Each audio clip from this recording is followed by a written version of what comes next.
আজকে বিকেলে আমরা চলে যাই ফিলিবেরিয়া রেস্টুরেন্টে চৌমাথায়। প্রবেশ করার সাথে সাথে আমরা একটি সুন্দর লোগো দেখতে পাই ফিলিবেরিয়ার।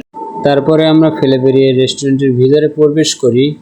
এই রেস্টুরেন্টটি বাহির থেকে দেখতে যতটা সুন্দর তার থেকে বেশি সুন্দর এর ভিতরের ডেকোরেশনগুলো।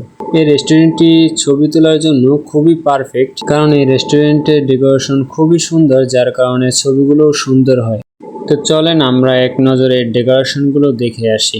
Maybe the night that my dreams might let me know all the stars are gone, all the stars are gone, all the stars are gone. Maybe the night that my dreams might let me know all the stars are gone.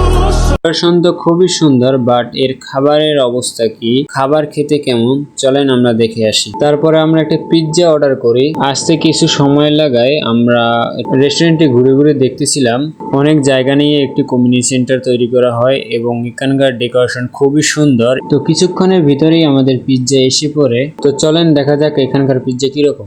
আমি order করেছিলাম spicy chicken pizza, যার price ছিল 400 টাকা। 400 টাকার pizza হিসাবে এর cheese এবং মাংসের টুকরোগুলো অনেকটাই দেওয়া হয়েছে, যেটা আমার কাছে খুবই ভালো মনে হলো। তো এবার দেখা যাক এর টেস্ট কীরকম। আমার কাছে পিৎজাটির টেস্ট খুবই খারাপ লাগলো, কারণ পিৎজাটি বাসি বাসি লাগতেছিল এবং পিৎজাটির ভিতরে চুল পাওয়া গেছিল, যেটা আমরা এই রেস্টুরেন্ট থেকে একদমই আশা করিনি।